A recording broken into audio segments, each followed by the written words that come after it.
അസ്സലാമു അലൈക്കും വറഹ്മത്തുള്ളാഹി വബറകാതുഹു. അൽഹംദുലില്ലാഹി ജല്ല വഅല ബിസിഫാതിഹിൽ ഉലാ വൽ അസ്മാഇൽ ഹുസ്ന വസ്സലാത്തു വസ്സലാമു അലാ മൻ ലാ നബിയ്യ ബഅദ വഅലാ ആലിഹി വഅസ്ഹാബിഹി വമൻ ഇത്തബഅഹു ബിഇഹ്സാനിൻ ഇലാ യൗമിദ്ദീൻ. അമ്മാ ബഅദ്. ആദരണീയരായ പണ്ഡിതന്മാരെ, പ്രിയപ്പെട്ട സഹോദരി സഹോദരന്മാരെ, സഹപ്രവർത്തകരെ, സ്ത്രീ സമൂഹത്തിന്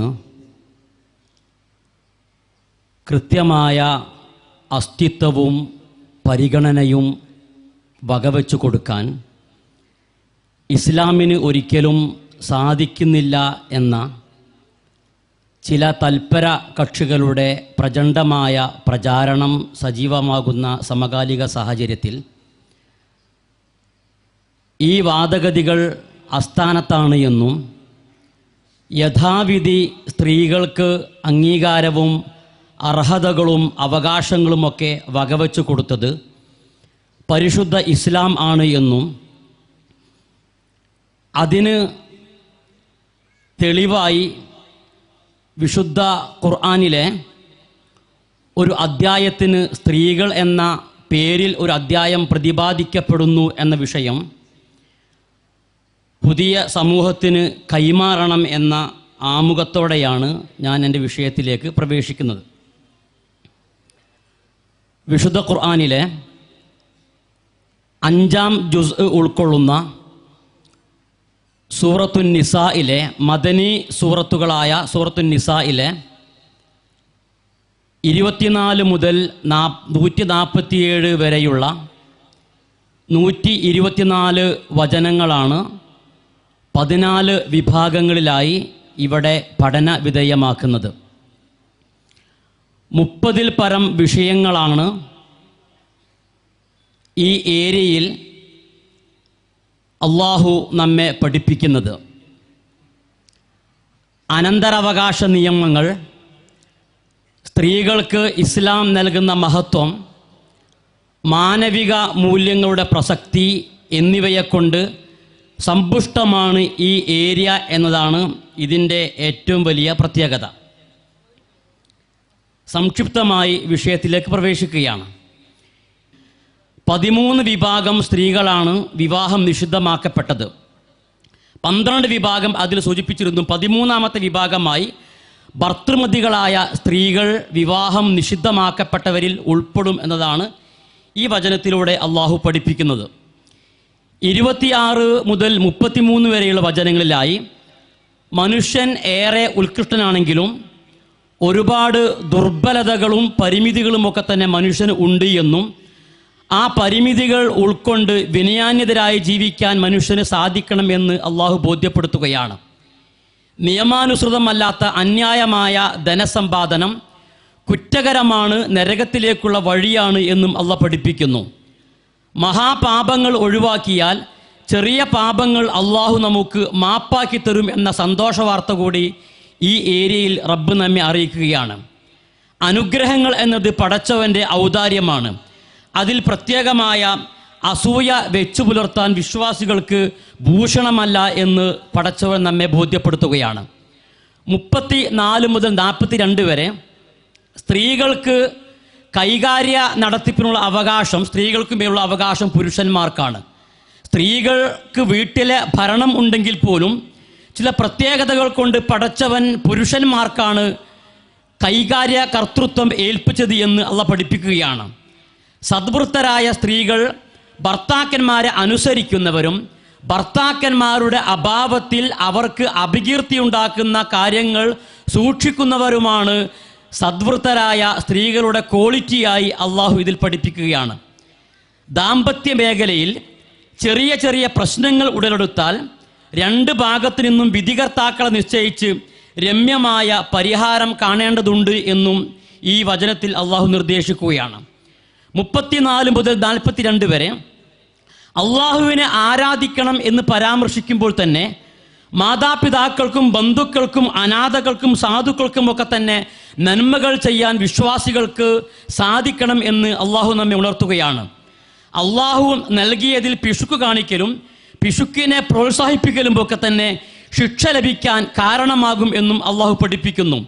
മനുഷ്യനെ കാണിക്കാൻ വേണ്ടി സമ്പത്ത് ചെലവഴിക്കുന്നത് പൈശാചിക പ്രവർത്തനമാണ് എന്നും നിയ്യത്ത് നന്നാക്കി പണിയെടുക്കുന്നതിലാണ് പ്രതിഫലം എന്നും അള്ളാഹു നമ്മെ താക്കീത് ചെയ്യുകയാണ്. 43 മുതൽ 50 വരെ ലഹരി ബാധിതനായി ഒരിക്കലും നമസ്കാരത്തിൽ പ്രവേശിക്കരുതെന്നും നമസ്കാരത്തിൽ കൃത്യമായി ഒരുവിടുന്ന പ്രാർത്ഥനകളെക്കുറിച്ച് നമസ്കരിക്കുന്ന ആളുകൾക്ക് ഉള്ളറിഞ്ഞ ബോധവും വേണമെന്ന് റബ്ബ് നമ്മെ അറിയിക്കുകയാണ്. യാത്രയിലും രോഗാവസ്ഥയിലുമൊക്കെ വെള്ളത്തിന് പ്രയാസം നേരിട്ടാൽ തയമ്മും ചെയ്ത് നമസ്കരിക്കുന്നതിനെ കുറിച്ച് ആണ് മറ്റൊരു വിഷയമായി ഇതിൽ പഠിപ്പിക്കപ്പെടുന്നത്. ഖുർആൻ മുൻ വേദങ്ങളെ സത്യപ്പെടുത്തുന്നതിനെക്കുറിച്ചും ഷിർക്കിൻ്റെ ഗൗരവത്തെക്കുറിച്ചും ഈ ഏരിയ നമ്മെ അറിയിക്കുകയാണ്. അള്ളാഹുവിൻ്റെ പേരിൽ വ്യാജ വർത്തമാനങ്ങൾ പറയുന്നത് സ്പഷ്ടമായ കുറ്റകരമായ കാര്യമാണ് എന്ന് അള്ളാഹു ഇതിലൂടെ ചൂണ്ടിക്കാണിക്കുകയാണ്. 51 മുതൽ 59 വരെ ജിബ്തിലും താഗൂത്തിലും വിശ്വസിക്കുന്നത് അള്ളാഹുവിൻ്റെ ശാപത്തിന് നിമിത്തമാകുന്ന പ്രവർത്തനമാണ് എന്ന് അള്ളാഹു പരിചയപ്പെടുത്തുകയാണ്. ഈ ജിബ്ത് താഗൂത്ത് എന്ന വിഷയത്തെക്കുറിച്ച് ഇൻഷാ അല്ലാഹ് വഴിയെ അലിമദനി മുറിയിൽ സംസാരിക്കും എന്നുള്ളത് കൊണ്ട് അതിലേക്ക് ഞാൻ സൂചന നൽകുന്നില്ല. 2, സത്യനിഷേധികൾക്ക് നരകത്തിൽ തൊലി ഉരിയുന്ന വേദനാജനകമായ ശിക്ഷയുണ്ട് എന്ന് അള്ളാഹു മുന്നറിയിപ്പ് നൽകുകയാണ്. കുല്ലമ നെളിജത്ത് ജുലൂദുഹും ബദ്ദൽനാഹും ജുലൂദൻ ഗൈറഹ. നരകത്തിൽ ജീവിതം മരണം എന്ന 2 സംവിധാനങ്ങളുമില്ല. മറിച്ച് ജീവിക്കാൻ കഴിയാതെയും മരിക്കാൻ കഴിയാതെയും തൊലികൾക്ക് റബ്ബ് തൊലി കരിച്ചു കളയുകയും കരിഞ്ഞതിനു ശേഷം വീണ്ടും തൊലികൾ നൽകുകയും കുല്ലമ നെളിജ ജുലൂദുഹും തൊലികൾ കരിഞ്ഞാൽ ബദ്ദൽനാഹും ജുലൂദൻ ഗൈറഹ അവർക്ക് പുതിയ തൊലികൾ നാം പകരം നൽകും. എന്തിനു വേണ്ടി? ലിയദൂഖുൽ അദാബ ശിക്ഷയെ അവർ ആസ്വദിക്കാൻ വേണ്ടി എന്നാണ്. ഈ വചനം കേട്ട് ഒരു അമുസ്ലിം ബിഷൊഗ്ഗരൻ ഇസ്ലാമിലേക്ക് വന്ന ചരിത്രം കൂടി സാന്ദർഭികമായി ഓർമ്മപ്പെടുത്തുകയാണ്. മുമ്പൊക്കെ വേദന എന്ന വികാരം ശരീരത്തിൻ്റെ എല്ലാ ഭാഗത്തും ഒരുപോലെയാണ് എന്നതായിരുന്നു കോൺസെപ്റ്റ്. പക്ഷേ വൈദ്യശാസ്ത്രം വന്നപ്പോഴാണ് വേദന എന്ന വികാരം കാര്യമായും കേന്ദ്രീകരിക്കപ്പെടുന്നത് തൊലിയിലാണ്. തൊലി കരിഞ്ഞു പോയാൽ പിന്നെ വേദനയില്ല എന്ന യാഥാർത്ഥ്യത്തിലേക്ക് പിന്നെയാണ് സമൂഹം വന്നത്. പക്ഷേ ശാസ്ത്രം ഇത് കണ്ടെത്തുന്നതിന് മുമ്പ് നേരത്തെ ഖുർആൻ പ്രഖ്യാപിച്ചു, തൊലി കരിഞ്ഞ് ചാരമായി മാറിയാൽ നിങ്ങൾക്ക് വേദന ഉണ്ടാവില്ലല്ലോ, അതുകൊണ്ട് പുതിയ തൊലികൾ നൽകി വീണ്ടും യഥാർത്ഥ വേദനയും ശിക്ഷയുമൊക്കെ നരകത്തിൽ നിങ്ങൾ അനുഭവിക്കുമെന്ന് അള്ളാഹു മുന്നറിയിപ്പ് നൽകുകയാണ്. ഇനി അമാനത്ത് കൃത്യമായി നിർവഹിക്കൽ വിശ്വാസികളുടെ ബാധ്യതയാണ് എന്ന് ഖുർആൻ പഠിപ്പിക്കുകയാണ്. അള്ളാഹുവിനെയും പ്രവാചകനെയും അനുസരിക്കുന്നതോടുകൂടി തന്നെ കൈകാര്യകർത്താക്കളെയും അനുസരിക്കണമെന്നും ഈ വിഷയത്തിൽ മതപരമായ വിഷയത്തിൽ ഭിന്നതകൾ ഉണ്ടെങ്കിൽ അള്ളാഹുവിലേക്ക് പ്രവാചകനിലേക്കും വിശ്വാസികൾ അതിനെ മടക്കണം എന്നുകൂടെ ഈ ഏരിയ നമ്മെ ബോധ്യപ്പെടുത്തുകയാണ്.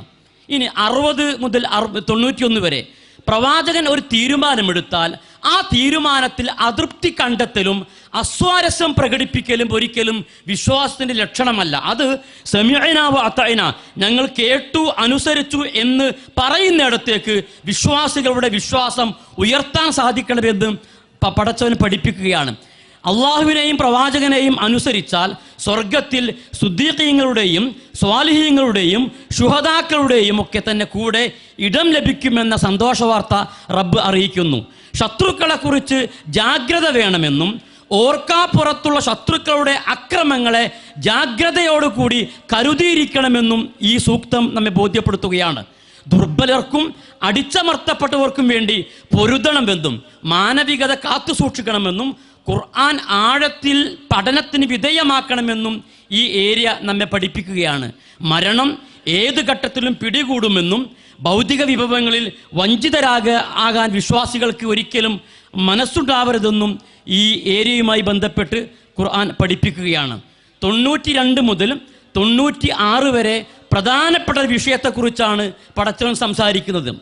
അള്ളാഹുവിൻ്റെ മാർഗത്തിൽ പണിയെടുക്കുന്ന മുജാഹിദുകളും പണിയെടുക്കാത്ത നിഷ്ക്രിയരായ ഖാഇദീങ്ങളും ഒരിക്കലും തുല്യമല്ല എന്നാണ്. ലാ യസ്തവിൽ മുജാഹിദൂന വൽ ഖാഇദൂന ഫളലല്ലാഹുൽ മുജാഹിദീന അൽ ഖാഇദീന. പണിയെടുക്കാത്ത അലസന്മാരായ നിഷ്ക്രിയത്വം അജണ്ടയാക്കി സ്വീകരിച്ചവരെക്കാൾ പണിയെടുക്കുന്ന മുജാഹിദീങ്ങളെയാണ് പടച്ചവൻ ശ്രേഷ്ഠപ്പെടുത്തിയിരിക്കുന്നത്. അതുകൊണ്ട് സമ്പത്ത് കൊണ്ടും ശരീരം കൊണ്ടുമൊക്കെ തന്നെ ത്യാഗനിർഭരമായ ജിഹാദിന് രംഗത്തിറങ്ങുവാൻ മുജാഹിദീങ്ങൾക്ക് സാധിക്കേണ്ടതുണ്ട് എന്ന് പടച്ചവൻ നമ്മെ ബോധ്യപ്പെടുത്തുകയാണ്. 97 മുതൽ 104 വരെ അള്ളാഹുവിൻ്റെ മാർഗത്തിൽ ഹിജ്റ ചെയ്യേണ്ട സാഹചര്യത്തിൽ വിശ്വാസികൾ അതിന് സന്നദ്ധത കാണിക്കണമെന്നും അതിന് വലിയ പ്രതിഫലം റബ്ബ് ഓഫർ ചെയ്യുന്നു എന്നും അള്ളാഹു നമ്മെ സന്തോഷവാർത്ത അറിയിക്കുകയാണ്. യുദ്ധസന്ദർഭത്തിലടക്കം ഏത് ഘട്ടത്തിലും നമസ്കാരം കൃത്യമായി നിർവഹിക്കണമെന്നും നമസ്കാരത്തിനു ശേഷം പടച്ചവനെ ഓർമ്മിക്കാൻ വിശ്വാസികൾ സമയം ഉപയോഗപ്പെടുത്തണമെന്നും ഈ സൂക്തം നമ്മെ പഠിപ്പിക്കുകയാണ്. 105 മുതൽ 112 വരെ വേദം അവതരിപ്പിക്കപ്പെട്ടത് നീതിയുക്തമായി വിധി കൽപ്പിക്കാൻ വേണ്ടിയാണ് എന്നും വഞ്ചകന്മാർക്ക് ഒരിക്കലും കൂട്ടുനിൽക്കരുത് എന്നും പടച്ചവൻ ഓർമ്മിപ്പിക്കുകയാണ്. വഞ്ചകരുടെ ഗൂഢാലോചന കൃത്യമായി പടച്ചവൻ അറിയുന്നു എന്നും മനുഷ്യരിൽ നിന്ന് അവർ കാര്യങ്ങളെ മറച്ചു വെച്ചാലും അള്ളാഹുവിനെ തൊട്ട് വഞ്ചകന്മാർക്ക് കാര്യങ്ങളെ മറച്ചു വെക്കാൻ കഴിയില്ല എന്നും പടച്ചറബ് ഇവിടെ ഓർമ്മപ്പെടുത്തുകയാണ്. മാത്രവുമല്ല, അവനവൻ തെറ്റുകൾ ചെയ്ത് അത് മറ്റൊരുത്തൻ്റെ മേൽ ആരോപിക്കാൻ ശ്രമിക്കുന്നത് കുറ്റകരമായ കാര്യമാണ് എന്ന് നാഥൻ ഈ വചനത്തിൽ നമ്മെ ബോധ്യപ്പെടുത്തുകയാണ്. 113 മുതൽ 115 വരെ നേർമാർഗം വ്യക്തമായി മനസ്സിലാക്കിയ ശേഷം പ്രവാചകരിൽ നിന്ന് വേർതിരിഞ്ഞ് നിൽക്കുന്നത് കുറ്റകരമാണ് എന്നും അങ്ങനെയുള്ള ആളുകൾ ഏത് വഴിക്കാണോ പോകുന്നത് ആ വഴിക്ക് പോകാൻ അവർക്ക് പടച്ചവൻ സൗകര്യപ്പെടുത്തി കൊടുക്കുമെന്നും അവസാനം അവരുടെ പോക്ക് നരകത്തിൽ എത്തുമെന്നും പടച്ചറബ് മുന്നറിയിപ്പ് നൽകുകയാണ്. 116 മുതൽ 126 വരെ പിശാചിൻ്റെ സുന്ദരമായ മോഹന വാഗ്ദാനങ്ങളിൽ നിന്ന് ശ്രദ്ധ തിരിഞ്ഞ് നരകത്തിലേക്ക് അടുക്കുവാനുള്ള അപകടകരമായ കാര്യത്തെക്കുറിച്ച് വിശ്വാസികൾ ജാഗ്രത പാലിക്കണമെന്നും പിശാചിനെ ഒരു നിലക്കും വലിയായി സ്വീകരിക്കാൻ വിശ്വാസികൾക്ക് കഴിയേണ്ടതില്ല, അവർക്കത് ഭൂഷണമല്ല എന്ന് ഈ വചനം പഠിപ്പിക്കുകയാണ്. പുരുഷന്മാരെ പോലെ തന്നെ സ്ത്രീകൾക്കും വിശ്വാസമനുസരിച്ച് നന്മ ചെയ്താൽ സ്വർഗം ലഭിക്കുമെന്നും ഈ വിഷയത്തിൽ ഒരു അസമത്വം, ഒരു അനീതി പടച്ചവൻ നിശ്ചയിച്ചിട്ടില്ല എന്ന ഒരു ബോധ്യമാണ് അള്ളാഹു ഈ ആയത്തിൽ നമുക്ക് നൽകുന്നത്. നന്മകൾ പ്രവർത്തിച്ച് നാഥനിലേക്ക് തിരിയണമെന്നും ഇബ്രാഹിമി മില്ലത്ത് മുറുകെ പിടിക്കാൻ വിശ്വാസികൾക്ക് സാധിക്കണമെന്നും പടച്ചവൻ നമ്മെ ഉത്ബോധിപ്പിക്കുകയാണ്. 127 മുതൽ 134 വരെ ജീവിതത്തിൽ നൈതികത എന്ന മൂല്യം നിലനിർത്താൻ പ്രത്യേകിച്ച് ദുർബലരോടും അനാഥകളോടും സ്ത്രീകളോടുമൊക്കെ തന്നെ നീതിയുക്തമായി പെരുമാറാൻ വിശ്വാസികൾ ബോധപൂർവമുള്ള ഇടപെടലുകൾ നിർവഹിക്കണമെന്ന് ഈ വചനം പഠിപ്പിക്കുകയാണ്. ദീനീ മാർഗത്തിലുള്ള ദൗത്യ നിർവഹണത്തിന് വിമുഖത കാണിച്ചാൽ മറ്റൊരു സമൂഹത്തെ പടച്ചവൻ പകരം കൊണ്ടുവരുമെന്നും അവരെ കൊണ്ട് ഫീൽഡിൽ പടച്ചവൻ പണിയെടുപ്പിക്കുമെന്നും അള്ളാഹു വിശ്വാസികളെ ഈ വചനത്തിലൂടെ താക്കീത് ചെയ്യുകയാണ്. യസ്തബ്ദിൽ ഖൗമൻ ഗൈറക്കും, പടച്ചവന്റെ മാർഗത്തിൽ ഇറങ്ങിപ്പുറപ്പെടാൻ ജിഹാദ് ചെയ്യാൻ വൈമനസ്യം കാണിച്ചാൽ നിങ്ങളെ മാറ്റി നിർത്തി പകരം ഒരു പുതിയ ടീമിനെ പടച്ചവൻ രംഗത്ത് കൊണ്ടുവരികയും അവരെ കൊണ്ട് പണിയെടുപ്പിക്കുകയും ചെയ്യുമെന്ന് പടച്ചവൻ നമ്മെ താക്കീത് ചെയ്യുകയാണ്. സൂറത്തുൽ ഫാത്തിറിലെ 16-ാമത്തെ വചനവും മുഹമ്മദിലെ 38-ാമത്തെ വചനവും ഇതിനോട് ചേർത്ത് വെച്ച് വായിക്കേണ്ടതാണ്. 135 മുതൽ 141 വരെ നീതി മുറുകെ പിടിക്കണമെന്നും അത് സ്വന്തത്തിനും മാതാപിതാക്കൾക്കും ബന്ധുക്കൾക്കും എതിരാണെങ്കിൽ പോലും നൈതിക വിഷയത്തിൽ കൃത്യമായ ഉറച്ച നിലപാട് സ്വീകരിക്കാൻ വിശ്വാസികൾക്ക് സാധിക്കണമെന്ന് ഖുർആൻ പഠിപ്പിക്കുകയാണ്. ദേഹേച്ഛകളെ പിൻപറ്റുന്നത് അനീതിക്കും അക്രമത്തിനും നിമിത്തമാകുമെന്ന് ഖുർആൻ പഠിപ്പിക്കുന്നു. വിശ്വാസികളെ അഭിസംബോധനം ചെയ്ത് വിശ്വാസികളെ നിങ്ങൾ വിശ്വസിക്കുവിൻ, യാ അയ്യുഹല്ലദീന ആമനു, വിശ്വാസികളെ ആമിനു നിങ്ങൾ വിശ്വസിക്കണം എന്ന് പറഞ്ഞെടുത്ത് വിശ്വാസത്തിൻ്റെ വിഷയത്തിൽ ഒരു ഫീഡ്ബാക്ക് നിർബന്ധമാണ് എന്നും ഇടക്കിടക്ക് ഒരു സ്വന്തമായ ഒരു അവലോകനം വിശ്വാസികൾ നിർവഹിക്കണമെന്നും ഒരു തിരിഞ്ഞുനോട്ടം ഈ വിഷയത്തിൽ അനിവാര്യമാണ് എന്നും വിശ്വാസത്തെ പുതുക്കണമെന്നുമൊക്കെയുള്ള സൂചനയാണ് റബ്ബ് ഈ വിഷയത്തിൽ നമ്മളുമായി പങ്കുവെക്കുന്നത്.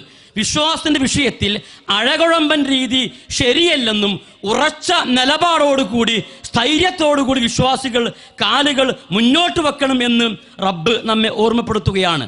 അള്ളാഹുവിൻ്റെ ദൃഷ്ടാന്തങ്ങളെ കളിയാക്കുന്ന ടീമിൻ്റെ കൂടെ ചേർന്ന് നിൽക്കുന്നത് കാപ്പട്യമാണെന്നും ആ കാപ്പട്യം നരകത്തിലേക്ക് വഴിവെക്കും എന്ന മുന്നറിയിപ്പ് കൂടി പടച്ചവൻ നമ്മെ അറിയിക്കുകയാണ്.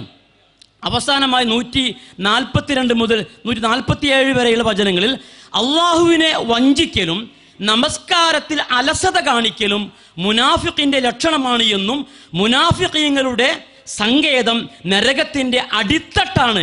ഇന്നൽ മുനാഫിഖീന ഫി ദർക്കിൽ അസ്ഫലി മിനന്നാർ, നരകത്തിൻ്റെ അടിത്തട്ടാണ് മുനാഫിഖീങ്ങളുടെ സങ്കേതം എന്ന് പടച്ചവൻ വിശ്വാസികളോട് മുന്നറിയിപ്പ് നൽകുകയാണ്.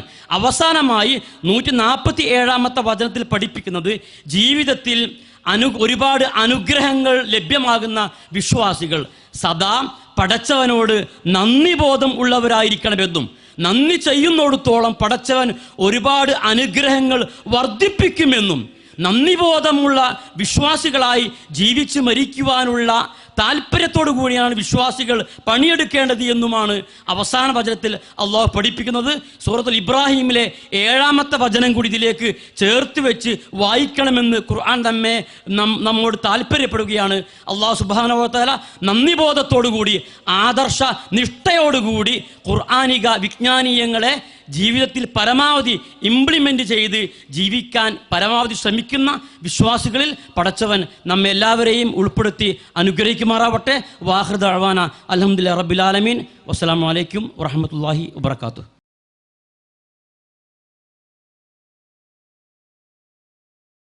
അസ്സലാമു അലൈക്കും വറഹ്മത്തുള്ളാഹി. ബിസ്മില്ലാഹിർ റഹ്മാനിർ റഹീം. അൽഹംദുലില്ലാഹി റബ്ബിൽ ആലമീൻ. സല്ലല്ലാഹു അലാ നബിയ്യിനാ മുഹമ്മദി വഅലാ ആലിഹി വസഹ്ബിഹി അജ്മഈൻ. ബഹുമാന്യരായ പണ്ഡിതന്മാരെ, നേതാക്കളെ, പ്രിയപ്പെട്ട സഹോദരി സഹോദരന്മാരെ, വിശുദ്ധ ഖുർആനിലെ 5-ാമത്തെ ജുസ്ഇൻ്റെ ഒരു സംക്ഷിപ്ത രൂപം ബഹുമാന്യനായ സുഹൃത്ത് ഷാക്കിർ ബാബു ഇവിടെ അവതരിപ്പിക്കുകയുണ്ടായി. ഇനി അതിൽ സൂറത്തു നിസായിലെ 51-ാമത്തെ വചനത്തിൽ പരാമർശിക്കപ്പെട്ട ജിബത്ത് താഊത്ത്, അതിനെക്കുറിച്ച് വിശുദ്ധ ഖുർആൻ എന്താണ് പറയുന്നത് എന്നാണ് നമ്മൾ പരിശോധിക്കുന്നത്. ഇത് വിശ്വാസവുമായി ബന്ധപ്പെടുത്തിയിട്ടാണ് ഇതിനെക്കുറിച്ച് സൂചിപ്പിച്ചിട്ടുള്ളത്. ജിബത്ത് എന്നത് ഖുർആനിൽ ഒരു സ്ഥലത്ത് മാത്രമേ പ്രയോഗിച്ചിട്ടുള്ളൂ. അത് സൂറത്തു നിസായിലെ 51-ാമത്തെ വചനത്തിലാണ്. ആ 51-ാമത്തെ വചനത്തിൻ്റെ അർത്ഥമാണ് നമ്മൾ സ്ക്രീനിൽ കാണുന്നത്. ആയത്ത് നമ്മളൊക്കെ വായിക്കുന്നതാണ്, നമുക്ക് ബോധ്യമുള്ളതുമാണ്. അലം തറ ഇലല്ലദീന ഊതു നസീബം മിനൽ കിതാബ് യുഅ്മിനൂന ബിൽ ജിബ്തി വത്താഊത്ത്. അവിടെയാണ് ജിബ്ത്ത് താഊത്ത് എന്ന പരാമർശം ജിബത്ത് വന്നിട്ടുള്ളത്. അപ്പോൾ അതിൻ്റെ അർത്ഥതലങ്ങളിലേക്ക് ഞാൻ പിന്നീട് കടന്നു വരാവുന്നതാണ്. അതേപോലെ താവൂത്ത് 8 സ്ഥലങ്ങളിലാണ് ഖുർആൻ ഉപയോഗിച്ചിട്ടുള്ളത്. അതിലൊന്ന് ഇവിടെ തന്നെ സൂറത്തു നിസായിലെ 51-ാമത്തെ വചനം. പിന്നെ അതിൻ്റെ മുമ്പ് സൂറത്തു ബഖറയിലെ 256, 257 വചനങ്ങളിൽ ആ ഭാഗം കാണാവുന്നതാണ്. അവിടെ താവൂത്തിൽ വിശ്വസിക്കുന്നതിനെക്കുറിച്ചാണ് പറഞ്ഞിട്ടുള്ളത്. 256-ാമത്തെ ആയത്തിൽ ഫമൻ യക്ഫുർ ബിത്താഊത്ത് എന്ന പ്രയോഗമാണ് നടത്തിയിട്ടുള്ളത്. 257-ാമത്തെ ആയത്തിൽ സത്യനിഷേധികളെക്കുറിച്ച് പറഞ്ഞപ്പോൾ ഔലിയാഉഹും അത്താഊത്ത് എന്ന പ്രയോഗം നടത്തിയതായിട്ട് കാണാം ആയത്തിൽ. തുടർന്ന് 4-ാം അധ്യായത്തിൽ തന്നെ നേരത്തെ നമ്മൾ സൂചിപ്പിച്ചതുപോലെ സൂറത്തു നിസായിൽ 4-ാം അധ്യായത്തിൽ തന്നെ 60, 76 ഈ 2 വചനങ്ങളിലും താവൂത്ത് എന്ന പ്രയോഗം നടത്തിയതായിട്ട് കാണാം. 60-ാമത്തെ ആയത്തിൽ അയ്യത്തഹാക്കമു ഇല താവൂത്ത് എന്നാണ്. അവിടെ ഖുർആന്റെ പ്രയോഗം അയ്യത്തഹാക്കമു ഇല താവൂത്ത്, താവൂത്തിലേക്ക് വിധി തേടിപ്പോകാൻ അവർ ഉദ്ദേശിക്കുന്നു. ജൂതന്മാരെക്കുറിച്ചുള്ള പരാമർശമായിരുന്നു. 76-ാമത്തെ വചനത്തിൽ സത്യനിഷേധികൾ യുഖാത്തിലൂന ഫീ സബീലി താഗൂത്ത്, താഗൂത്തിൻ്റെ മാർഗത്തിലാണ് അവർ പോരാടുന്നത് എന്ന പരാമർശം കാണാൻ സാധിക്കും. അതുകഴിഞ്ഞാൽ 5-ാം അധ്യായം 60-ാമത്തെ വചനത്തിലാണ് ഖുർആൻ എടുത്തു പറഞ്ഞത്. അവിടെയും അഹ്ലു കിതാബിനെ കുറിച്ചുള്ള പരാമർശമാണ്. അവരിൽ വന്ന ശിക്ഷയെക്കുറിച്ച് പറഞ്ഞപ്പോഴാണ് അവരിൽ ചിലരൊക്കെ കുരങ്ങന്മാരാക്കി മാറ്റി, പന്നികളാക്കി മാറ്റി. ആ കൂട്ടത്തിൽ എടുത്തു പറഞ്ഞൊരു കാര്യമാണ് വഅബദ താഗൂത്ത്, താഗൂത്തിനെ ആരാധിക്കുന്നവരും അവരുടെ കൂട്ടത്തിലുണ്ടായിരുന്നു എന്ന ഒരു പരാമർശം അവിടെ കാണാം.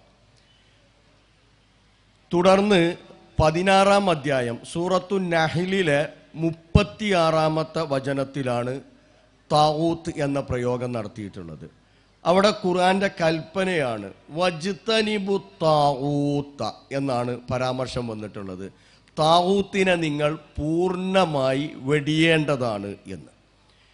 പിന്നെ 39-ാം അധ്യായം സൂറത്തു സുമറിലെ 17-ാമത്തെ വചനത്തിൽ അവിടെയും കാണാം വജ്തനിബു താഗൂത്ത, നിങ്ങൾ താഗൂത്തിനെ വെടിയണം, അതിനെ ആരാധിക്കാൻ പാടില്ല എന്ന പരാമർശം.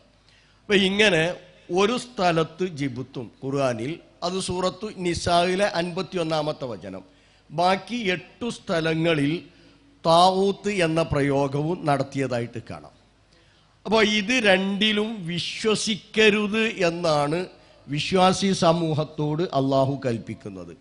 വിശ്വസിച്ച് കഴിഞ്ഞാൽ എന്താണ് എന്നത് സൂറത്തു നിസായിലെ 52-ാമത്തെ വചനത്തിൽ പറഞ്ഞിട്ടുണ്ട്. ഉലായിക്കല്ലദീന ലഅനഹുമുള്ള വമൻ യൽഅനില്ല ഫലൻ തജിദ ലഹു നസീറ, അവരെ അള്ളാഹു ശപിക്കും. അപ്പം ജിബ്തിലും താഗൂത്തിലും വിശ്വസിക്കുന്നവരെ അള്ളാഹു ശപിക്കും. അങ്ങനെ ആരെയെങ്കിലും അള്ളാഹു ശപിച്ചു കഴിഞ്ഞാൽ പിന്നീട് അവന് യാതൊരു സഹായിയെയും കണ്ടെത്താൻ സാധ്യമല്ല എന്നത്. അപ്പം വളരെ ഗൗരവമുള്ള കാര്യമായിട്ടാണ് ജിബ്തിലും താഗൂത്തിലുമുള്ള വിശ്വാസത്തെ ഖുർആൻ നമ്മെ ബോധ്യപ്പെടുത്തുന്നത്. ഇനി നമുക്ക് ജിബ്തിനെ കുറിച്ച് എന്താണ് അതിൻ്റെ അർത്ഥതലങ്ങൾ എന്നുള്ളതിലേക്ക് വരാം. ഞാൻ അതിന് അവലംബിച്ചിട്ടുള്ളത് അമാനി മൗലവിയുടെ ഖുർആൻ വിവരണമാണ്. നമ്മളുടെ സ്വന്തം വകയായിട്ട് ഒന്നും നമ്മൾ അതിൽ രേഖപ്പെടുത്തുന്നില്ല. അതിന് ജിബ്തിന് നൽകിയിട്ടുള്ള അർത്ഥങ്ങൾ ഒരു നന്മയുമില്ലാത്ത മിഥ്യയായത്, ഒരു നന്മയുമില്ലാത്ത മിഥ്യയായത്, ഇതാണ് ഒരർത്ഥം. ഒന്നിനും കൊള്ളാത്തത്. 3 ദുഷ്ടമായത്. 4 ക്ഷുദ്രം. 5 സിഹിർ, ആഭിചാരം. 7 ആഭിചാരി, പ്രശ്നം നോക്കൽ, പ്രശ്നക്കാരൻ, വിഗ്രഹം, ശകുനം നോക്കൽ, പ്രശ്നം വെക്കൽ, പക്ഷി ലക്ഷണം നോക്കൽ. ഈ അർത്ഥങ്ങളെല്ലാം ജിബ്തിന് മുഫസ്സിറുകൾ നൽകിയിട്ടുണ്ട്. അപ്പം ഈ അർത്ഥതലങ്ങളൊക്കെ എടുത്താൽ ഇത്തരത്തിലുള്ള ഒന്നിലും ഒരു വിശ്വാസി വിശ്വസിക്കാൻ പാടില്ല എന്നാണ് വിശുദ്ധ ഖുർആനിൻ്റെ കൽപ്പന. അങ്ങനെ അവൻ വിശ്വസിക്കുകയാണെങ്കിൽ അവൻ അള്ളാഹുവിൻ്റെ ശാപത്തിന്, കോപത്തിന് കാരണമായി തീരുമെന്നാണ് ഖുർആൻ ബോധ്യപ്പെടുത്തുന്നത്. അപ്പോൾ ഈ പറയപ്പെട്ട കാര്യങ്ങളൊക്കെ, ഇപ്പോൾ ക്ഷുദ്രമുണ്ട്, മാരണമുണ്ട്, മാരണക്കാരനുണ്ട്, പ്രശ്നം നോക്കലുണ്ട്, പ്രശ്നക്കാരൻ, വിഗ്രഹം, ശകുനം നോക്കൽ, ഇതൊക്കെ എല്ലാം പരസ്പരം ബന്ധിതമാണ്. ഇതുമായി ബന്ധപ്പെട്ട് വന്ന ചില ഹദീസുകൾ നമുക്ക് പരിശോധിക്കാവുന്നതാണ്. അത് മുസ്ലിം റിപ്പോർട്ട് ചെയ്തിട്ടുള്ള ഒരു ഹദീസ്, പ്രവാചകൻ സല്ലല്ലാഹു അലൈഹി വസല്ലമ അദ്ദേഹത്തിൽ നിന്ന് അവിടുന്ന് തൻ്റെ ഭാര്യമാർ ഇണകൾ റിപ്പോർട്ട് ചെയ്യുകയാണ്. എന്താ റസൂലുള്ളാഹ് പറഞ്ഞത്? ഖാല മൻ അത അറാഫൻ ഫസഅലഹു അൻ ഷൈഇൻ ഫസദ്ദഖഹു ലം തുഖ്ബൽ ലഹു സ്വലാത്ത 40 യൗമ എന്ന. ഒരാൾ കണക്ക് നോട്ടക്കാരൻ്റെ അടുക്കൽ വന്നു. കണക്ക് നോട്ടക്കാരൻ്റെ അടുക്കൽ വന്നിട്ട് അവൻ പറയുന്നത് വിശ്വസിച്ചാൽ അവൻ്റെ 40 ദിവസത്തെ നമസ്കാരം അവനിൽ നിന്ന് അള്ളാഹു സ്വീകരിക്കുകയില്ല. 40 ദിവസത്തെ നമസ്കാരം എന്ത് ചെയ്യുകയില്ല, അള്ളാഹു സ്വീകരിക്കുകയില്ല എന്ന ഹദീസ് നമുക്ക് കാണാൻ സാധിക്കും. മറ്റൊരു ഹദീസ് അബൂ ഹുറൈറ റളിയല്ലാഹു അൻഹു റിപ്പോർട്ട് ചെയ്തിട്ടുള്ളതാണ്. ഖാല മൻ അതാ കാഹിനൻ ഫസദ്ദഖഹു ബിമാ യഖൂൽ ഫഖദ് കഫറ ബിമാ ഉൻസില അലാ മുഹമ്മദിൻ സല്ലല്ലാഹു അലൈഹി വസല്ലം. ആരെങ്കിലും ഒരു ജ്യോത്സ്യന്റെ അടുക്കൽ ചെന്നു, കാഹിനിന്റെ അടുക്കൽ ചെന്നു. ജ്യോത്സ്യൻ, അറാഫും കാഹിനും തമ്മിൽ അടുത്ത ബന്ധമുണ്ട്, ചെറിയ വ്യത്യാസങ്ങളൊക്കെ ഉണ്ട്. ഏതായാലും കാഹിനിനെ ഒരാൾ സമീപിക്കുകയും ആ കാഹിന് ജ്യോത്സ്യൻ പറയുന്നത് വിശ്വസിക്കുകയും ചെയ്താൽ കഫറ ബിമാ ഉൻസില അലാ മുഹമ്മദിൻ സല്ലല്ലാഹു അലൈഹി വസല്ലം, മുഹമ്മദ് നബിക്ക് ഇറക്കിക്കൊടുത്തതിനെ അവൻ നിഷേധിച്ചു, തള്ളിക്കളഞ്ഞു. പരിശുദ്ധ ഖുർആനിനെ മുഴുവനായി തള്ളിക്കളയുന്നവനാണ് കാഹിനിനെ സമീപിക്കുന്നവൻ. അബൂദാവൂദ് റിപ്പോർട്ട് ചെയ്ത ഹദീസാണ്. ഇനി മറ്റൊരു ഹദീസിൽ കാണാം, ഈ ശകുനവുമായി ബന്ധപ്പെട്ട് പ്രവാചകൻ 3 പ്രാവശ്യം ആവർത്തിച്ചു പറഞ്ഞു. അബൂദാവൂദ്, അതുപോലെ തന്നെ തുർമുദി, ഇബ്നു മാജ, അഹ്മദ് ഇവരൊക്കെ റിപ്പോർട്ട് ചെയ്തിട്ടുണ്ട്. അത്വീറത്തു ഷിർക്കുൻ, അത്വീറത്തു ഷിർക്കുൻ, അത്വീറത്തു ഷിർക്കും. ഈ ത്വീറത്ത് ഷിർക്കാണ്, അഥവാ ശകുനം നോക്കൽ ഷിർക്കാണ് എന്ന് പ്രവാചകൻ സല്ലല്ലാഹു അലൈഹി വസല്ലമ ആവർത്തിച്ചു പറഞ്ഞതായിട്ട് കാണാം. ഇനി അതിൽ 4ാമത്തെ ഹദീസ് പ്രവാചകൻ റിപ്പോർട്ട് ചെയ്ത, അബൂദാവൂദ് റിപ്പോർട്ട് ചെയ്ത ഹദീസ്, ഇന്നർ റുക വത്തമായിമ വത്തിവലത ഷിർക്കും.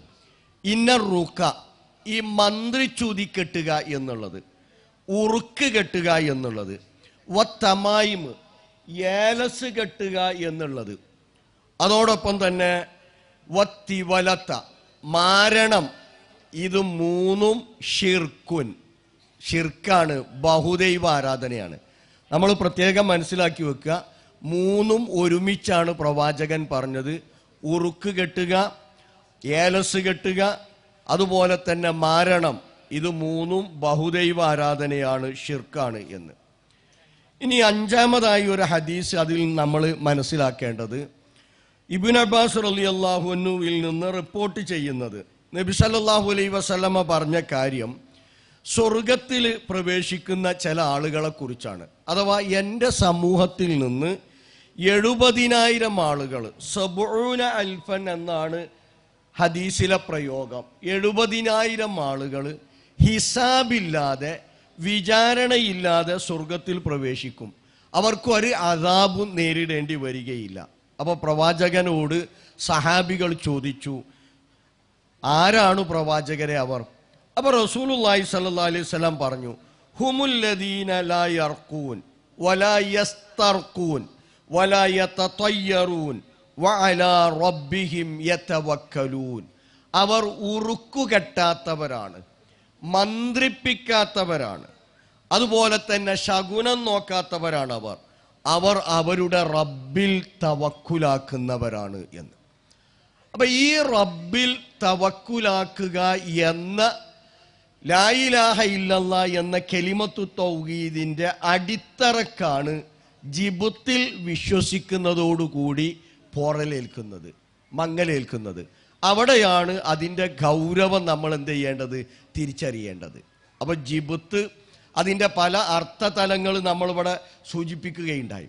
അതിൽ ഇന്ന് നോക്ക് നിങ്ങൾ, മുജാഹിദുകൾക്കിടയിൽ ഉറുക്ക് കെട്ടുന്നവരില്ലല്ലോ. ആലോചിച്ച് നോക്ക്, ഉറുക്ക് കെട്ടുന്നവരില്ല. ഇന്നർ റുക വത്തമായിമ വത്തിവലത ഷിർക്കുൻ എന്ന് പ്രവാചകൻ സല്ലല്ലാഹു അലൈഹി വസല്ലമ തീർത്തു പറഞ്ഞു. ഈ ഹദീസിനെ ആരും ചോദ്യം ചെയ്തിട്ടില്ല. ഉറുക്കു കെട്ടുന്നതിനെ കുറിച്ച് മുജാഹിദുകളിൽപ്പെട്ട ഏതു വിഭാഗത്തോട് നിങ്ങൾ ചോദിച്ചു നോക്ക്, അവർ പറയും ആ ഉറുക്ക് കെട്ടിയത് കൊണ്ട് ഒരു ഫലവുമില്ല, അത് ഷിർക്കാണ് എന്ന് അവർ തീർത്തു പറയും. ആരും ഉറുക്ക് കെട്ടാറില്ല. അടുത്തത് ഏലസിനെ കുറിച്ച് ആലോചിച്ചു നോക്ക്, അല്ലെ? ആ ഏലസ് കെട്ടുന്നതിനെയും മുജാഹിദ് പ്രസ്ഥാനത്തിലെ എല്ലാ വിഭാഗക്കാരും ഒരുപോലെ എതിർക്കുന്നു. ആ ഏലസ് കെട്ടിയാൽ അതുകൊണ്ട് ഫലമില്ല, അത് ഷിർക്കാണ്. മുഹമ്മദ് മുസ്തഫ സല്ലല്ലാഹു അലൈഹി വസല്ലമ വളരെ കൃത്യമായി പറഞ്ഞിട്ടുണ്ട്, എല്ലാവരും എതിർക്കുന്നു. എന്നാൽ ആ രണ്ടെണ്ണത്തിനോട് ചേർത്തി പറഞ്ഞ കാര്യത്തെക്കുറിച്ച് മുജാഹിദുകളിൽപ്പെട്ട വിഭാഗത്തോട് ചോദിച്ചു നോക്ക് നിങ്ങൾ. തിവലത്ത്, മാരണത്തെക്കുറിച്ച് ചോദിക്കുമ്പോൾ അഭിപ്രായ വ്യത്യാസം വരുന്നു. മാരണം ഫലിക്കൂലേ? മുത്ത് റസൂലിന് പോലും മാരണം ഫലിച്ചിട്ടില്ലേ എന്നിടത്തേക്ക് ചോദ്യം ആവർത്തിക്കുന്നു.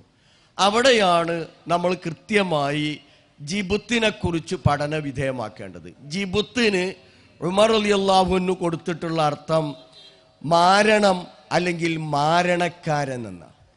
ആ മാരണത്തിൽ വിശ്വസിക്കുക, ആഭിചാരത്തിൽ വിശ്വസിക്കുക, ആഭിചാരിയിൽ വിശ്വസിക്കുക. ഈ ഭാഗം വളരെ കൃത്യമായി ആഭിചാരം, ആഭിചാരി എന്ന് ഞാൻ നേരത്തെ സൂചിപ്പിച്ചു. അമാനി മൗലവി തൻ്റെ തഫ്സീറിൽ സൂറത്തുൻ നിസായിലെ 51-ാമത്തെ ആയത്തിനെ വിശദീകരിക്കുന്നിടത്ത് രേഖപ്പെടുത്തിയിട്ടുണ്ട്. അമാനി മൗലവി അത് വെറുതെ രേഖപ്പെടുത്തിയതല്ല. അമാനി മൗലവി തൻ്റെ തഫ്സീർ രേഖപ്പെടുത്തുന്നതിന് അവലംബിച്ചിട്ടുള്ള വളരെ പ്രധാനപ്പെട്ട തഫ്സീറുകളിലെല്ലാം ഈ കാര്യം കൃത്യമായി എന്ത് ചെയ്തിട്ടുണ്ട്?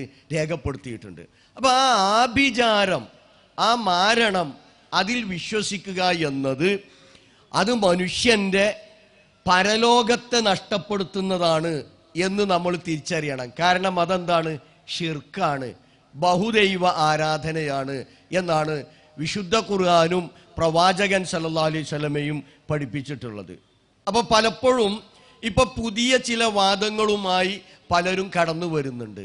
അപ്പോൾ ആഭിചാരത്തിൽ വിശ്വസിക്കുക എന്ന് പറഞ്ഞാൽ, ജിബുത്തിൽ വിശ്വസിക്കുക എന്ന് പറഞ്ഞാൽ, മുസ്നദ് അഹമ്മദിൽ റിപ്പോർട്ട് ചെയ്ത ഒരു ഹദീസിൽ 3 വിഭാഗം ആളുകൾ സ്വർഗത്തിൽ പ്രവേശിക്കുകയില്ല എന്ന് കാണാൻ സാധിക്കും. അതിൽ 3 വിഭാഗത്തെ എണ്ണി പറഞ്ഞപ്പോൾ ഒരു വിഭാഗം പറഞ്ഞത് വലാ മുഅ്മിനും ബി സിഹിരിൻ എന്ന. മറ്റൊരു റിപ്പോർട്ടിൽ കാണാം വലാ മുസദ്ദിഖും ബി സിഹിരിൻ. സിഹിറിൽ വിശ്വസിക്കുന്നവൻ, സിഹിറിനെ സത്യപ്പെടുത്തുന്നവൻ, അഥവാ മാരണത്തിൽ വിശ്വസിക്കുന്നവൻ, മാരണത്തെ സത്യപ്പെടുത്തുന്നവൻ സ്വർഗത്തിൽ പ്രവേശിക്കുകയില്ല. കൂടെ പറഞ്ഞ 2 കാര്യങ്ങൾ മുഴുകുടിയനാണ്. രണ്ടാമത്തെ കാര്യം കുടുംബബന്ധം മുറിക്കുന്നവനാണ്. അപ്പം ഇവർ 3 ടീമും സ്വർഗത്തിൽ പ്രവേശിക്കുകയില്ല. അപ്പം സിഹിറിൽ വിശ്വസിക്കുന്നവൻ സ്വർഗത്തിൽ പ്രവേശിക്കുകയില്ല എന്ന് പറയുമ്പോൾ പലപ്പോഴും അതിന് ദുർവ്യാഖ്യാനവുമായി ചില ആളുകൾ കടന്നു വരാറുണ്ട്. അത് ഫലിക്കുമെന്ന് പറയുന്ന ആളുകൾ അവർ പറയാറുള്ളത് എന്താ പറയുക? നിങ്ങൾ ഈ സിഹിർ ചെയ്യൽ, മാരണം ചെയ്യൽ അനുവദനീയമാണ് എന്ന് വിശ്വസിക്കുവനെ കുറിച്ചാണ് വലാ മുഅ്മിനും ബി സിഹിരിൻ എന്ന് പറഞ്ഞത്. അഥവാ മാരണം ചെയ്യൽ മതപരമായി തെറ്റില്ലാത്ത കാര്യമാണ്, അത് ഹറാമല്ല എന്ന് വിശ്വസിക്കുന്ന ആളെക്കുറിച്ചാണ് എന്തു പറയാ? വലാ മുഅ്മിനും ബി സിഹിരിൻ എന്നു പറഞ്ഞത്. അങ്ങനെ ദുർവ്യാഖ്യാനിക്കാറുണ്ട്. വസ്തുത അതല്ല. മറിച്ച് ആ മാരണം കൊണ്ട് അത് ഹറാമാണോ ഹലാലാണോ എന്നൊന്നും പരിശോധിക്കാതെ ആ മാരണം കൊണ്ട് അല്ലെങ്കിൽ ആ മാരണക്കാരന് എൻ്റെ ജീവിതത്തിൽ രക്ഷയോ ശിക്ഷയോ വരുത്തി വെക്കാൻ കഴിയുമെന്ന വിശ്വാസം. ഒന്നുകൂടി കൃത്യമായി പറഞ്ഞാൽ മാരണം ഫലിക്കുമെന്ന വിശ്വാസമുണ്ടായാൽ അവൻ്റെ ജീവിതത്തിൽ ഷിർക്ക് വരും എന്നാണ് വിശുദ്ധ ഖുർആൻ പഠിപ്പിക്കുന്നത്. എന്തുകൊണ്ടാണ്? മറ്റൊന്നുമല്ല, കാരണം മാരണക്കാരൻ്റെ വാദം മാത്രവുമല്ല, മാരണം ഫലിക്കുമെന്ന് പറയുന്നവരും പറയുന്നത് ശൈത്താനെ ആരാധിക്കുകയും പൂജിക്കുകയും ചെയ്തുകൊണ്ടാണ് മാരണക്കാരൻ അവൻ്റെ എല്ലാ കാര്യങ്ങളും നേടിയെടുക്കുന്നത് എന്നാണ്. ശൈത്താനെ ആരാധിക്കുകയും പൂജിക്കുകയും ചെയ്താൽ എന്താ ആരാധന, എന്താ പൂജ? പഠിച്ചു നോക്ക് നിങ്ങൾ. സൂറത്തു അഹ്കാഫിലെ 5-6 വചനം ആയത്ത് നൽകിയിട്ടില്ല. അവിടെ 5-ാമത്തെ വചനത്തിൽ 2 സ്ഥലത്ത് ദുആ എന്ന് പറഞ്ഞു. വമൻ അളല്ലു മിമ്മൻ യദഉ മിൻ ദൂനില്ല മല്ലാ യസ്തജീബു ലഹു ഇലാ യൗമിൽ ഖിയാമ വഹും അൻ ദുആഇഹിം ഗാഫിലൂൻ. അന്ത്യദിനം വരേക്കും ഉത്തരം ചെയ്യാൻ സാധിക്കാത്ത ശക്തികളോട് പടച്ചവനു പുറമെ വിളിച്ചു തേടുന്നവനേക്കാൾ ദുആ നടത്തുന്നവനേക്കാൾ വഴി പിഴച്ചവൻ ആരുണ്ട്? അഥവാ അതാണ് ഏറ്റവും വലിയ വഴികേട്. മാത്രവുമല്ല, അവരുടെ ദുആഇനെ തൊട്ട് ഈ വിളിച്ചു തേടപ്പെടുന്നവർ അശ്രദ്ധരാണ്. 2 സ്ഥലത്ത് ദുആ എന്ന് പറഞ്ഞു. 6ാമത്തെ വചനത്തിൽ ആ ദുആഇനെ ഖുർആൻ പരിചയപ്പെടുത്തുന്നത് ഇബാദത്ത് എന്നാണ്. വൈദാ ഹുശിറന്നാസ് കാനൂ ലഹും അഅദാഅൻ വകാനൂ ബിഇബാദത്തിഹിം കാഫിരീൻ. അവർ അവരുടെ ഇബാദത്തിനെ നിഷേധിക്കുന്നവരാണ്. ആ ദുആ ഇബാദത്താ.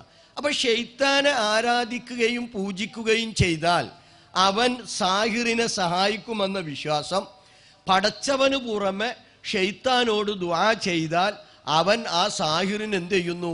ഉത്തരം ചെയ്യുന്നു, സഹായിക്കുന്നു എന്നാണ്. അഥവാ ഷിർക്കിന് ഫലമുണ്ട് എന്ന വിശ്വാസമാണ്. ഇതും ഷിർക്കൻ വിശ്വാസമാണ്. ഷിർക്കിന് ഫലമുണ്ട് എന്ന വിശ്വാസം ഷിർക്കാണ്. ബദരീങ്ങളെ കാക്കണേ എന്നു ഞാൻ വിളിച്ചു തേടാറില്ല, കാരണം അത് ഷിർക്കാണ്. പക്ഷെ അതേ സമയം തന്നെ ബദരീങ്ങളെ കാക്കണേ എന്ന് വിളിച്ചു തേടുന്നവന് ഉത്തരം കിട്ടും, ജവാബ് കിട്ടും എന്ന വിശ്വാസം ഉണ്ടായാലോ അത് ഷിർക്ക് തന്നെയാണ്. ബദരീങ്ങളോട് വിളിച്ചു തേടാതിരുന്നാൽ പോരാ, മറിച്ച് ബദരീങ്ങളോട് വിളിച്ചു തേടിയാൽ ഉത്തരം കിട്ടുകയില്ല എന്ന വിശ്വാസം കൂടി ലാ ഇലാഹ ഇല്ലല്ലാഹ് എന്ന കലിമത്തു തൗഹീദിന്റെ ഭാഗമാണ്. സൂറത്തു ഫാത്തിറിലെ 13-14 വചനങ്ങൾ പരിശോധിച്ചു നോക്ക് നിങ്ങൾ. ആയത്ത് സ്ക്രീനിൽ നൽകിയിട്ടില്ല. അള്ളാഹുവിനെ പരിചയപ്പെടുത്തുകയാണ് അവിടെ. 12 മുതലുള്ള ആയത്തിൽ അള്ളാഹുവിനെ പരിചയപ്പെടുത്തുന്നു. മനുഷ്യന്റെ സൃഷ്ടിപ്പ്, അതുപോലെ തന്നെ ആകാശഭൂമികളുടെ സൃഷ്ടിപ്പ്, രാവും പകലും മാറി വരുന്നത്, കടലും പുഴയും അതിൽ നിന്ന് ലഭ്യമാവുന്ന ഫ്രഷ് മാംസം, ആഭരണങ്ങൾ, ഇതെല്ലാം പരിചയപ്പെടുത്തിയിട്ട് പടച്ചവൻ പറയുന്നു, ദാലിക്കുമുല്ലാഹു റബ്ബുക്കും, അവനാണു നിങ്ങളുടെ സ്രഷ്ടാവായ ഏകനായ ആരാധ്യൻ. ദാലിക്കുമുള്ള, അവനാണ് ഏകനായ ആരാധ്യൻ. അള്ളാഹു ഏകനായ ആരാധ്യൻ, അൽ ഇലാഹ്. റബ്ബുക്കും, അവൻ നിങ്ങളുടെ സ്രഷ്ടാവാണ്. എന്നിട്ട് ആ റബ്ബിനു പുറമെ നിങ്ങൾ വിളിച്ചു തേടുന്നവർ വല്ലദീന തദ്ഉന മിൻ ദൂനി മാ യംലികൂന മിൻ ഖിത്മീർ, ഒരു കാരക്കക്കുരുവിൻ്റെ പാട പോലും ഉടമപ്പെടുത്താത്തവരാണ് അവർ. വളരെ കൃത്യമായി. ഇനി നോക്ക് അടുത്ത ആയത്ത്, 14ാമത്തെ ആയത്ത് എന്താ? ഇൻ തദ്ഉഹും ലാ യസ്മഉ ദുആക്കും, നിങ്ങൾ അവരോട് തേടിയാൽ നിങ്ങളുടെ തേട്ടം അവർ കേൾക്കില്ല. 1. 2. വലൗ സമിഉ മസ്തജാബൂലക്കും, കേട്ടാലും ഉത്തരം ചെയ്യില്ല. അതാരും ആവാം, അമ്പിയാക്കൾ, ഔലിയാക്കൾ, മഹാന്മാർ, മുനിമാർ, മഹർഷിമാർ, ദിവ്യന്മാർ, സിദ്ധന്മാർ, മലക്കുകൾ, ജിന്നുകൾ, ബാവമാർ, ബീവിമാർ, ആരാവട്ടെ, ഇവരോട് നിങ്ങൾ വിളിച്ചു തേടിയാൽ നിങ്ങളുടെ തേട്ടം അവർ കേൾക്കില്ല. 2. കേട്ടാലും ഉത്തരം ചെയ്യില്ല. 3. വയൗമൽ ഖിയാമത്തി യക്ഫുറൂന ബിശിർക്കിക്കും, നാളെ പരലോകത്തിൽ നിങ്ങൾ ചെയ്ത ഷിർക്കിനെ അവർ നിഷേധിക്കും. ആ തേട്ടം ഷിർക്കാണ്. 4. വലാ യുനബ്ബിഉക മിസ്ലു ഖബീർ, ഈ കാര്യം നിന്നെ ബോധ്യപ്പെടുത്തുന്നത് അള്ളാഹുവാണ് എന്ന്. അപ്പം അത്രയും വ്യക്തമായി കൃത്യമായി വിശുദ്ധ ഖുർആൻ എടുത്തു പറഞ്ഞിട്ടുണ്ട്. ഈ ജിബ്ത്ത് അഥവാ അതുമായി ബന്ധപ്പെട്ട് ഷെയ്ത്താനുമായിട്ടുള്ള ആരാധന, അതിന് മറുപടി കിട്ടിയില്ല. ഇനി അത് പെട്ടെന്ന് മനസ്സിലാക്കാൻ പറ്റിയത് അതിൻ്റെ മറ്റൊരർത്ഥം എടുത്താൽ മതി. മറ്റൊരർത്ഥം ഏതാണ്? വിഗ്രഹം എന്നതാണല്ലോ. നോക്കൂ, വിഗ്രഹം, ഈ വിഗ്രഹം ഉണ്ട് എന്ന് വിശ്വസിക്കുന്നവനെ അള്ളാഹ് ശപിക്കൂല. കാരണം വിഗ്രഹം എന്നോ ഉണ്ട്. ഇബ്രാഹിം അലൈഹി സ്വലാമയുടെ പിതാവ് വിഗ്രഹ നിർമ്മാതാവായിരുന്നു, കച്ചവടക്കാരനായിരുന്നു, ആരാധിച്ചിരുന്നു. വിഗ്രഹം ഉണ്ട് എന്ന് വിശ്വസിച്ചാൽ ശപിക്കുകയില്ല. അപ്പൊ ജിബ്ത്തിന്റെ മറ്റൊരർത്ഥം വിഗ്രഹത്തിൽ വിശ്വസിക്കുന്നവനെ അള്ളാഹ് ശപിച്ചു എന്നാണ്. പിന്നെ എന്ത് വിശ്വാസമാണ് വിഗ്രഹത്തിൽ ഉണ്ടാകുമ്പോൾ ശാപം ഉണ്ടാവുന്ന വിശ്വാസത? ഈ വിഗ്രഹം എൻ്റെ ജീവിതത്തിൽ എനിക്കു രക്ഷയോ ശിക്ഷയോ നൽകുമെന്ന വിശ്വാസം. അഥവാ ആ വിഗ്രഹത്തിൻ്റെ മുമ്പിൽ ഞാൻ സമർപ്പിക്കുന്ന കാണിക്കകളും അതുപോലെയുള്ള ആരാധനകളിലൂടെയൊക്കെ അവൻ എനിക്ക് ഉത്തരം ചെയ്യും, എന്നെ സഹായിക്കുമെന്ന വിശ്വാസം. ഇതാണ് ശിർക്ക്. അപ്പൊ ജിബത്തിൽ വിശ്വസിക്കുന്നവനെ അല്ലാഹ് എന്ത് ചെയ്തിട്ടുണ്ട്? ശപിച്ചിട്ടുണ്ട്. ഈ കാര്യം നമ്മൾ വളരെ കൃത്യമായി മനസ്സിലാക്കേണ്ടതുണ്ട്. ഇനി നോക്കുക, അടുത്തത് താവൂത്താണ്. താവൂത്ത് എന്ന പദവും ഏകദേശം ഇതുമായി സാമ്യമുള്ളത് തന്നെയാണ്. ഏകവചന രൂപത്തിലും ബഹുവചന രൂപത്തിലുമൊക്കെ താവൂത്ത് എന്ന് ഉപയോഗിക്കാറുണ്ട്. ഈ ത്വഗ എന്ന ക്രിയാരൂപത്തിൽ നിന്നാണ് താവൂത്ത് എന്നത് രൂപപ്പെട്ടു വന്നിട്ടുള്ളത്. അതിന് അതിരുവിട്ടവൻ, ധിക്കാരി, ആഭിചാരികള്, വഴിപിഴപ്പിക്കുന്നവർ, പ്രശ്നക്കാര്, പിശാചുക്കള്, വിഗ്രഹങ്ങൾ, ദുർഭൂതങ്ങൾ, ദുർമൂർത്തികൾ, സ്വേച്ഛാധിപതി, ഇവരൊക്കെ ഈ അർത്ഥതലങ്ങളിലേക്ക് കൊണ്ടുവന്നിട്ടുണ്ട്. ഇതും അമാനി മൗലവിയുടെ തഫ്സീറിനെ ബന്ധപ്പെടുത്തിയിട്ടാണ് ഈ അർത്ഥങ്ങളൊക്കെ. ഇത് അമാനി മൗലവി തൻ്റെ തഫ്സീറിൽ സൂറത്തു ബക്കറയിലെ 256 ആയത്തിൻ്റെ വിശദീകരണത്തിൽ സൂചിപ്പിച്ചിട്ടുണ്ട്. അപ്പം ഇവിടെ യഥാർത്ഥത്തിൽ ഈ അർത്ഥതലങ്ങളൊക്കെ ഉണ്ടെങ്കിൽ പോലും താവൂത്തിന് പൊതുവെ പറയപ്പെടുന്ന അർത്ഥം അള്ളാഹു അല്ലാത്ത എല്ലാ ആരാധ്യ വസ്തുക്കളും, പടച്ചവനു പുറമെ മനുഷ്യർ ആരാധിക്കുന്ന ഏതൊക്കെ വസ്തുക്കളുണ്ടോ അതിലെല്ലാം താവൂത്ത് എന്ന ഗണത്തിലാണ് എന്ത് ചെയ്യുക? ഉൾപ്പെടുത്തുക. കാരണം അള്ളാഹുവിൽ വിശ്വസിക്കണം എന്നു പറഞ്ഞതിൻ്റെ നേരെ എതിരായിട്ടാണ്, വിപരീതമായിട്ടാണ് നിങ്ങൾ താവൂത്തിൽ വിശ്വസിക്കരുത് അല്ലെങ്കിൽ താവൂത്തിനെ വെടിയണം എന്ന് പറഞ്ഞിട്ടുള്ളത്. അപ്പൊ പടച്ചവനല്ലാതെ മനുഷ്യർ ആരാധിക്കുന്ന എല്ലാറ്റിനും എന്തു പറയും? ആ ആരാധ്യ വസ്തുക്കൾക്കൊക്കെ താവൂത്ത് എന്ന് പറയും. അങ്ങനെയുള്ള താവൂത്തിൽ ആരെങ്കിലും വിശ്വസിച്ചാൽ അവനെ അല്ലാഹ് എന്ത് ചെയ്തിട്ടുണ്ട്? ശപിച്ചിട്ടുണ്ട്. അതിൽപ്പെട്ട ഒരാളാണ് ശൈത്താൻ. അപ്പൊ ആ ശൈത്താൻ എൻ്റെ ജീവിതത്തിൽ ഞാൻ അവനെ ആരാധിക്കുകയും പൂജിക്കുകയും ചെയ്താൽ എനിക്കു സഹായം നൽകുമെന്ന വിശ്വാസമുണ്ടായാൽ അത് താവൂത്തിലുള്ള വിശ്വാസമായി തീർന്നു. ആ വിശ്വാസത്തിലൂടെ അവൻ്റെ ജീവിതത്തിൽ എന്ത് ചെയ്തു? ഷിർക്ക് വന്നു എന്ന്. അപ്പൊ ഇത് വളരെ ഗൗരവത്തിലെടുക്കേണ്ട കാര്യമാണ്. വളരെ പ്രാധാന്യത്തോടു കൂടി നമ്മൾ പഠിക്കേണ്ട വിഷയമാണ്. ജിബത്തിലും താവൂത്തിലും വിശ്വസിക്കുന്നവനെ അല്ലാഹ് ശപിച്ചിട്ടുണ്ട് എന്നത്. യഥാർത്ഥത്തിൽ ഒരു വിശ്വാസി അവൻ്റെ ജീവിതത്തിൽ എല്ലാവിധ നന്മകളും അവൻ പ്രതീക്ഷിക്കേണ്ടത് ആ റബ്ബിൽ നിന്ന് ആയിരിക്കണം. എല്ലാവിധ നന്മകളും അവൻ പ്രതീക്ഷിക്കേണ്ടത് അള്ളാഹുവിൽ നിന്നും മാത്രമാണ്. അതോടൊപ്പം തന്നെ എല്ലാവിധ ഷർറുകളിൽ നിന്നും അവനെ കാത്തുരക്ഷിക്കുന്നവൻ പടച്ച തമ്പുരാൻ മാത്രമാണ് എന്ന അടിയുറച്ച വിശ്വാസം. ആ വിശ്വാസമാണ് ലാ ഇലാഹ ഇല്ലല്ലാഹ് എന്ന കലിമത്തു തൗഹീദിന്റെ അടിത്തറ. സൂറത്തു സുമറിലെ 39-ാം വചനത്തിലെ 38-ാമത്തെ ആയത്തിൽ അള്ളാഹു അന്ന് പ്രവാചകനെ എതിർത്ത മക്കയിലെ മുശ്രിക്കുകളോട് ഉന്നയിക്കാൻ ഒരു ചോദ്യം ചോദിക്കുകയാണ്. വലൈൻ സാൽതഹും മൻ ഖലഖ സമാവാതി വൽ അർള. അർത്ഥം സ്ക്രീനിൽ കാണാം.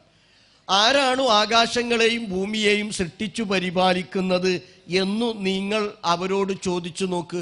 അബൂജഹലിനോട്, ഉത്ബത്തിനോട്, ഷൈബത്തിനോടൊക്കെ. ലയഖൂലുന്നല്ല, അവർ പറയുക തന്നെ ചെയ്യും അള്ളാഹുവാണ് എന്ന്. അപ്പൊ അള്ളാഹുവാണ് ആകാശങ്ങളെയും ഭൂമിയെയും സൃഷ്ടിച്ചു പരിപാലിക്കുന്നത് എന്ന് ഒരു വേള അബൂജഹൽ അടക്കമുള്ള മക്കയിലെ മുശ്രിക്കുകൾ വിശ്വസിച്ചിരുന്നു എന്ന. അപ്പൊ നേരത്തെ ആയത്തുൽ കുർസി വിശദീകരിച്ചപ്പോൾ മുദബ്ബിറുൽ ആലമിനെ കുറിച്ച് സൂചിപ്പിക്കുകയുണ്ടായി. സമസ്തയുടെ ഉസ്താദുമാരുടെ പലരുടെയും വിശ്വാസം എന്താണ്? CM എന്ന് പറയുന്ന ചെറ്റടി മീത്തൽ അബൂബക്കർ എന്ന് പറയുന്ന മനുഷ്യൻ മടവൂരിൽ ജനിച്ച് കോഴിക്കോട്ടങ്ങാടിയിലൊക്കെ ജീവിച്ച് മരിച്ചുപോയ ഈ CM ആണ് ലോകത്തെ നിയന്ത്രിക്കുന്നത്, മുദബ്ബിറുൽ ആലം എന്ന. യഥാർത്ഥത്തിൽ മക്ക മുശ്രിക്കുകൾക്ക് പോലും അത്തരത്തിലുള്ള അന്ധവിശ്വാസം ഉണ്ടായിരുന്നില്ല എന്നാ. അവർ പറഞ്ഞത് അള്ളാഹുവാണ് ഈ പ്രപഞ്ചത്തെ മുഴുവൻ സൃഷ്ടിച്ചു പരിപാലിക്കുന്നത്. ശരി, അള്ളാഹുവാണ് ഈ പ്രപഞ്ചത്തെ മുഴുവൻ സൃഷ്ടിച്ചു പരിപാലിക്കുന്നത് എന്ന് വിശ്വസിക്കുന്നവരുടെ മുമ്പിൽ ചോദ്യം ഉന്നയിക്കാൻ അള്ളാഹ് ആവശ്യപ്പെടുകയാണ്. എങ്കിൽ കുൽ അഫറഅയ്തും മാ തദ്ഉന മിൻ ദൂനില്ലാഹ്, അള്ളാഹുവിനു പുറമെ നിങ്ങൾ വിളിച്ചു പ്രാർത്ഥിക്കുന്നവരെ കുറിച്ച് നിങ്ങൾ ആലോചിച്ചു നോക്കിയിട്ടുണ്ടോ? അതിൽ നേരത്തെ പറഞ്ഞതുപോലെ അമ്പിയാക്കളും ഔലിയാക്കളും മലക്കുകളും ഷെയ്ത്താന്മാരും ജിന്നുകളൊക്കെ പെടുട്ടോ. ആ റബ്ബിനു പുറമെ നിങ്ങൾ വിളിച്ചു തേടുന്നവരെ കുറിച്ച് നിങ്ങൾ ആലോചിച്ചിട്ടുണ്ടോ? എന്താണ് ആലോചിക്കേണ്ടത്? ഇൻ അറാദനിയല്ലാഹു ബിളുരിൻ ഹൽ ഹുന്ന കാശിഫാത്തുൽ ഉരിഹി. അള്ളാഹു എൻ്റെ ജീവിതത്തിൽ ഒരു പ്രയാസം നിശ്ചയിച്ചാൽ ആ പ്രയാസത്തെ എന്നിൽ നിന്ന് തട്ടിമാറ്റാൻ ഈ പറയപ്പെടുന്ന ആർക്കെങ്കിലും കഴിയുമോ? ഷെയ്ത്താന് കഴിയുമെന്നാണ് ആര് വിശ്വസിക്കുന്നത്? സിഹിർ ഫലിക്കുമെന്ന് പറയുന്നവൻ വിശ്വസിക്കുന്നത്. അവൻ്റെ ജീവിതത്തിൽ ഉണ്ടായ ഒരു പ്രയാസത്തെ തട്ടിമാറ്റാൻ സാഹിറിനെ സമീപിച്ചാൽ ആ മാരണത്തിലൂടെ ഷെയ്ത്താനെ സ്വാധീനിച്ച് അവനെ ആരാധിച്ച് പൂജിച്ച് ആ പ്രയാസം ആര് നീക്കിക്കൊടുക്കും? ഈ സാഹിർ നീക്കിക്കൊടുക്കുമെന്നാണ് സിഹിർ ഫലിക്കുമെന്ന് വിശ്വസിക്കുന്നവൻ്റെ വിശ്വാസം. പക്ഷെ അള്ളാന്റെ ചോദ്യം, അല്ല കൂട്ടരെ, ഞാൻ നിങ്ങളുടെ ജീവിതത്തിൽ ഒരു പ്രയാസത്തെ നിശ്ചയിച്ചാൽ ആ പ്രയാസത്തെ തട്ടിമാറ്റാൻ വേറെ ഏതെങ്കിലും ശക്തിക്ക് സാധ്യമാണോ? പടച്ചവന് പുറമെ നിങ്ങൾ വിളിച്ചു തേടുന്ന സാധ്യമല്ല. സൂറത്ത് യൂനുസിലെ 107 വചനത്തിൽ ഖുർആൻ അത് കണിശമായി പറഞ്ഞിട്ടുണ്ട്.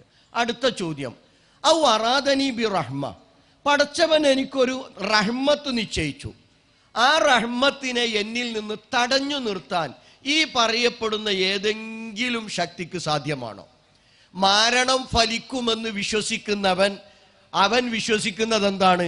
മാരണക്കാരനെ ഞാൻ സമീപിച്ചാൽ അയാൾ ഷെയ്ത്താനെ സമീപിച്ച് ആരാധിക്കുകയും പൂജിക്കുകയും ചെയ്ത് എൻ്റെ ജീവിതത്തിലേക്ക് ഒരു നന്മ കൊണ്ടുവരാനോ അല്ലെങ്കിൽ അപരനു നൽകിയിട്ടുള്ള നന്മയെ, അല്ലെ, ഞാൻ ആർക്കെതിരെയാണോ മാരണം ചെയ്യുന്നത് അയാളുടെ നന്മ നശിപ്പിക്കണം എന്നാണ് ഞാൻ ഉദ്ദേശിക്കുന്നത്, ആ നന്മയെ അയാളിൽ നിന്ന് തടഞ്ഞു വെക്കാൻ ഈ മാരണക്കാരന് ഷെയ്ത്താനെ ആരാധിക്കുന്നതിലൂടെ സാധിക്കുമെന്നാണ് മാരണക്കാരൻ വിശ്വസിക്കുന്നത്.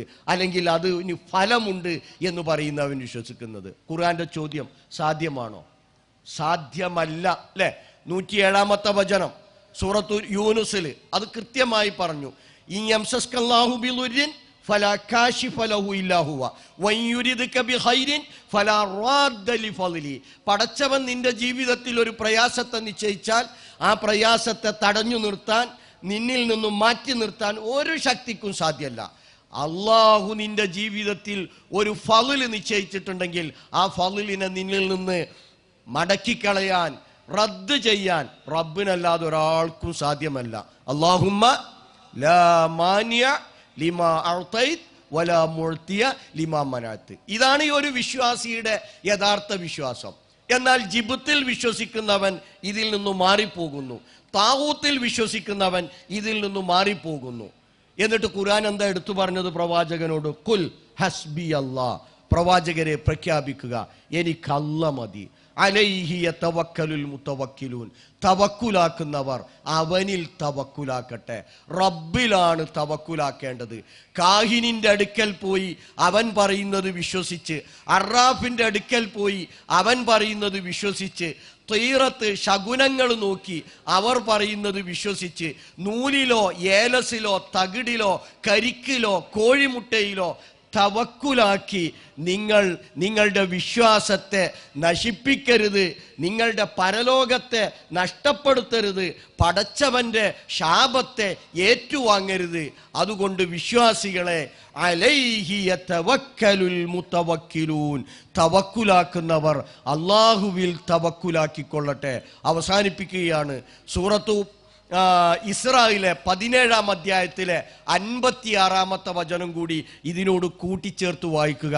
കൊട്ടപ്പുറം വാദപ്രതിവാദത്തിലൊക്കെ ആവർത്തിച്ചാവർത്തിച്ച് നമ്മൾ പാരായണം ചെയ്തിട്ടുള്ള, ചോദ്യമായി ഉന്നയിച്ചിട്ടുള്ള വചനമാണത്. എന്താണ്? പടച്ചവൻ കുലിദുല്ലദീന സഅംതും മിൻ ദൂനില്ല ലാ യംലികൂന കശ്ഫൽ ദുർരി അൻകും വലാ തഹ്വീല. പടച്ചവനു പുറമെ നിങ്ങൾ വിളിച്ചു തേടുന്ന ഏതൊക്കെ ശക്തികളുണ്ടോ അവരെ മുഴുവൻ നിങ്ങൾ വിളിച്ചു തേടിക്കോളി. അവർക്ക് ലാ യംലികൂന കശ്ഫൽ ദുർരി അൻകും വലാ തഹ്വീല, നിങ്ങളുടെ സ്ഥിതിക്ക് മാറ്റം വരുത്താനോ നിങ്ങളെ ബാധിച്ച ഒരു പ്രയാസത്തെ നിങ്ങളിൽ നിന്ന് നീക്കം ചെയ്യാനോ ഈ ശക്തികൾക്കാർക്കും സാധ്യമല്ല. അതുകൊണ്ട് മുജാഹിദുകളോട് കൃത്യമായി പറയാനുള്ളത്, ആ കറകളഞ്ഞ തൗഹീദ് ഉണ്ടല്ലോ, ആ ലാ ഇലാഹ ഇല്ലല്ലാഹ് എന്ന ആ കൃത്യമായ തൗഹീദ് ജീവിതത്തിൽ നിലനിർത്തണമെങ്കിൽ ജിബ്തിലും താഊത്തിലും വിശ്വസിക്കുക എന്ന ആ കടുത്ത അന്ധവിശ്വാസത്തിൽ നിന്ന് മോചനം നേടി യഥാർത്ഥ വിശ്വാസികളായി തീരാൻ നമുക്ക് സാധിക്കേണ്ടതുണ്ട്. അങ്ങനെയുള്ള യഥാർത്ഥ വിശ്വാസികളുടെ കൂട്ടത്തിൽ അള്ളാഹുവേ നീ ഞങ്ങളെ എല്ലാവരെയും ഉൾപ്പെടുത്തി അനുഗ്രഹിക്കണമേ നാഥ. ഞങ്ങളിൽ നിന്ന് വന്നുപോയ തെറ്റുകുറ്റങ്ങളെല്ലാം പുറത്തു മാപ്പാക്കി തരണമേ നാഥ. രോഗം കൊണ്ട് പ്രയാസപ്പെടുന്നവരുടെ രോഗമെല്ലാം പൂർണ്ണമായി ശിഫയാക്കി കൊടുക്കണമേ നാഥ. പടച്ചവനെ, മരണപ്പെട്ടു പോയ ഞങ്ങളുടെ നേതാക്കന്മാർ, പണ്ഡിതന്മാർ, ഞങ്ങൾക്ക് വേണ്ടപ്പെട്ടവർ എല്ലാവർക്കും മഗ്ഫിറത്തും മർഹമത്തും നൽകി അനുഗ്രഹിക്കണമേ നാഥ.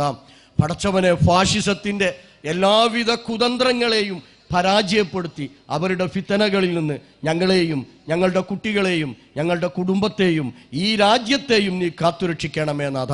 റബ്ബന തഖബ്ബൽ മിന്ന ഇന്നക അൻത സമീഉൽ അലീം വതുബ് അലൈനാ ഇന്നക അൻത തവ്വാബുർ റഹീം.